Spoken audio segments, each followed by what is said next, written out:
तो आपके कई जगह भूल है। मात्रा कैसे मालूम बताओ? मात्रा मात्रा सपर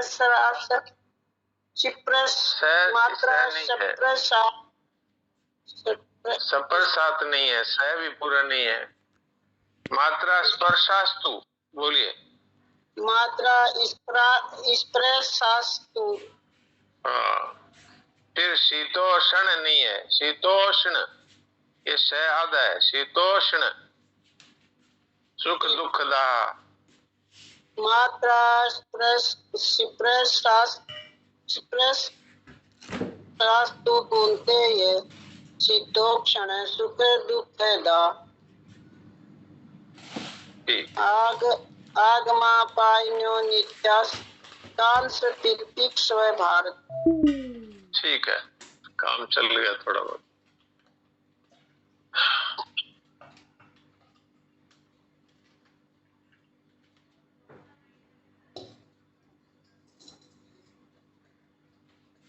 चंदा। राम राम। राम राम। मात्रा स्पर्शास्तु कौन्तेय शीतोष्ण सुख दुःखदा आगमापायिनो नित्या सांशतितिक्ष्व भारत। नारायण नारायण। सांस्थितिक्षस्व। सांशतितिक्ष्व भारत। सांस्थितिक्षस्व। सांशतितिक्ष्व भारत। सांस्थितिक्षस्व। शश्व क्षस्व। छश्व। हाँ, सांस्थितिक्षस्व भारत। सांशतितिक्ष्व भारत। हाँ, अब ठीक है, इसका अभ्यास करो। सुनील दास जी। हाँ महाराज जी, राम राम। राम राम। मात्रा स्पर्शास्तु कौन्तेय शीत उष्ण सुख दुःखदाः आगमापायनि नित्यो तान्तितिक्ष्व भारत। तो आपने आगमापायिनो नित्यस्तांस्थितिक्षस्व, इसको दोबारा बोलिए। आगमापायनि नित्या पायनी कहाँ है? पायिनो है। पायनियो। पायिन्यो नहीं है, आगमा पायिनो। आगमा अपायिनो नित्यस्तांस्थितिक्ष्व भारत। तांस्थितिक्षस्व भारत। तांस्थितिक्ष्व भारत। ठीक है, इसका अभ्यास करिए। प्रणाम महाराज। प्रणाम।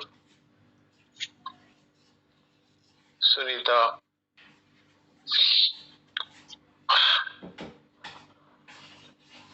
जय श्री कृष्ण। जय श्री कृष्ण। मात्रा स्पर्शास्तु कौन्तेय शीतोष्ण सुख दुःखदाः आगमापायिनो नित्या सांस्थितिक्ष्व भारत। तांस्ति लंबा कर दिया, ये तांस्थितिक्षस्व है। सांस्थितिक्ष्व भारत। हाँ, ये ठीक। गायत्री।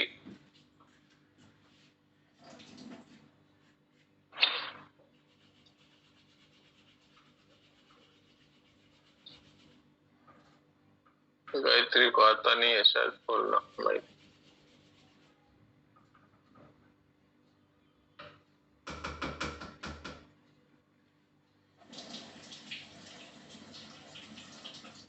सविता।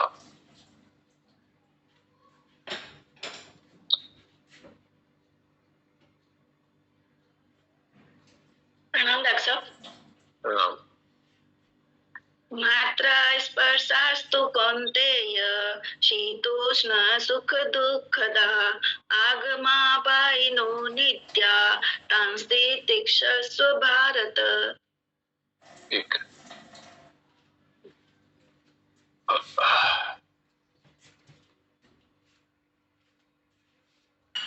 नारायण नारायण नारायण नारायण। तो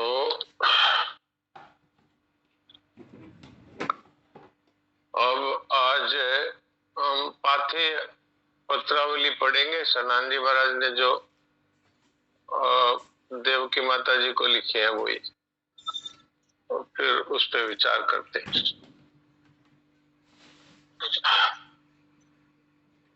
हाँ संतोष भाई पढ़िए। राम प्रणाम जी सा। राम राम। 37वें का चौथा पैराग्राफ।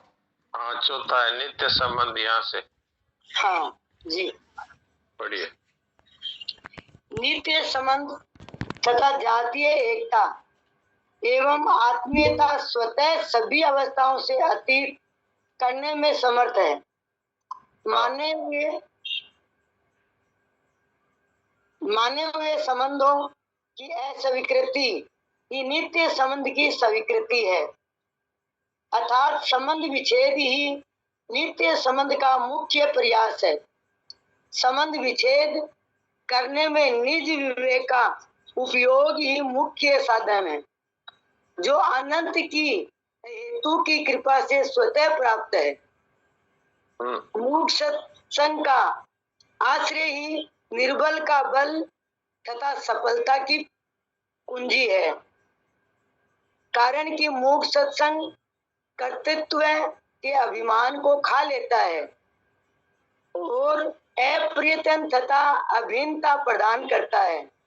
अथवा यो कहो कि मूढ़ सत्संग में सभी साधनों का समावेश है। ठीक है, बस ये 2 ही पैराग्राफ है, इन पे बात करते हैं। यहाँ पर एक बात ये कही है जिसमें तीनों योग आ गए। जो पहला वाक्य है उसमें कहा है नित्य संबंध तथा जाति एकता एवं आत्मीयता। तो नित्य संबंध है, ये तो संबंध का मतलब होता है योग, तो सदा रहने वाला योग। और दूसरा है जाति एकता। तो जैसे आत्मा और परमात्मा दोनों की जाति एकता है, तो ये ज्ञान योग से संबंधित हो गया। और आत्मीयता है, ये है भक्ति योग से संबंधित हो गया। जैसे हमारी किसी के साथ आत्मीयता है तो उसके साथ प्रियता स्वतः ही जागृत हो जाती है। तो हमारा अनित्य संबंध जो है उसके कारण से ये नित्य संबंध प्रकट नहीं होता। अनित्य संबंध क्या है? संसार की जितनी वस्तुएं हैं, व्यक्ति हैं, इनके साथ हमारा सदा संबंध रह नहीं सकता। एक दिन वस्तु, व्यक्ति, परिस्थिति सब छोड़ के चले जाते हैं। तो इसलिए अगर हम माने हुए संबंधों को पकड़े रहेंगे तो नित्य संबंध प्रकट नहीं होगा। नित्य संबंध हमारा ज्ञानियों की दृष्टि से हमारा संबंध है निज स्वरूप के साथ अथवा आत्मा के साथ, और जाति एकता हमारी है आत्मा के साथ, और आत्मीयता हमारी है परमात्मा के साथ। लेकिन हम जब तक माने हुए झूठे संबंधों को ही मेरा मानते रहेंगे, तब तक जो सदा रहने वाला आत्मा अथवा परमात्मा है, उनसे हमारा संबंध है वो टूटेगा तो नहीं, लेकिन उसका अनुभव नहीं होगा। टूटेगा तो इसलिए नहीं कि वो सत है, सदा रहने वाला है। परमात्मा का हमारा संबंध कभी टूट सकता नहीं। हम उसको अनुभव ना करें ये अलग बात है, क्योंकि हमने संबंध ऐसी चीजों और ऐसे व्यक्तियों और ऐसी परिस्थितियों, अवस्थाओं के साथ मान रखा है कि जो नित्य ही बदल रही है और नष्ट हो रही है, जिनका वियोग स्वतः हो रहा है। अब आप देखो, शरीर का वियोग प्रतिक्षण हो रहा है कि नहीं? शरीर जैसा बचपन में था वैसा किशोर अवस्था में नहीं था, जैसा किशोर अवस्था में था वैसा युवावस्था में नहीं था, जैसा युवावस्था में था वैसा अब नहीं है। इसका अर्थ क्या है? इसका अर्थ ये है कि ये प्रति क्षण बदल रहा है। बदल रहा है, यूं कह दो मर रहा है, कह दो साफ शब्दों में कहें तो मर रहा है प्रति क्षण। तो इससे हमारा वियोग हो रहा है। मान लीजिए कोई मां के पेट में पड़ा, उस समय में उसका उम्र 70 वर्ष थी, तो 9 महीने तो कम हो गए जब शरीर से बाहर आया तब तक, और फिर प्रति क्षण कम होता ही जा रहा है।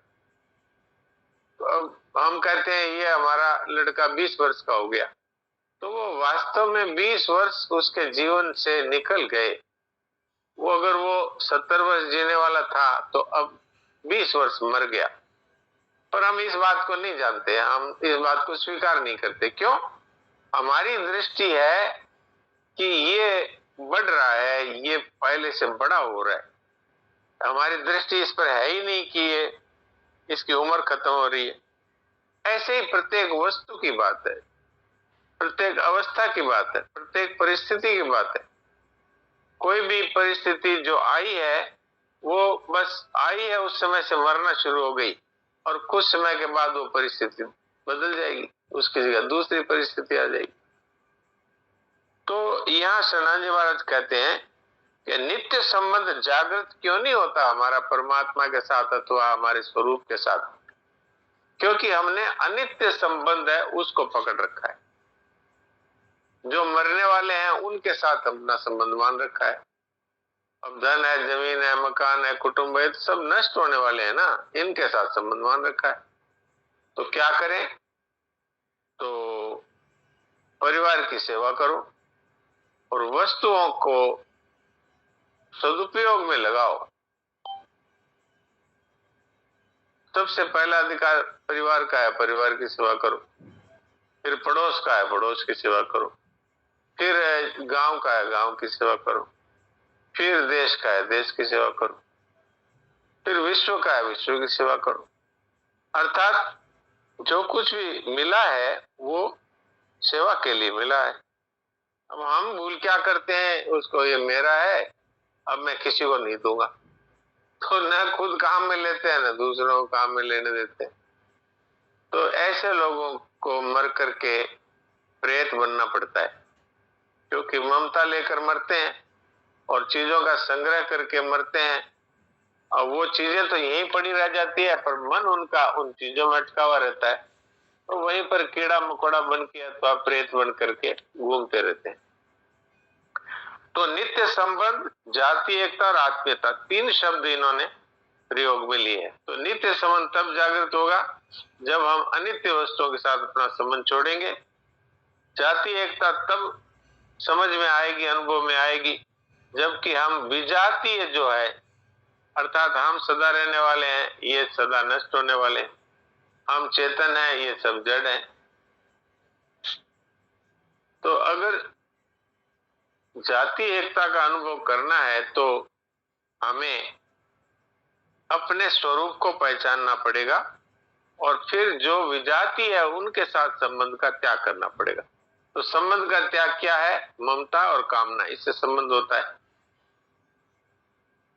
अगर ऐसा करेंगे तो फिर आत्मीयता अर्थात प्रियता स्वतः ही जागृत हो जाएगी।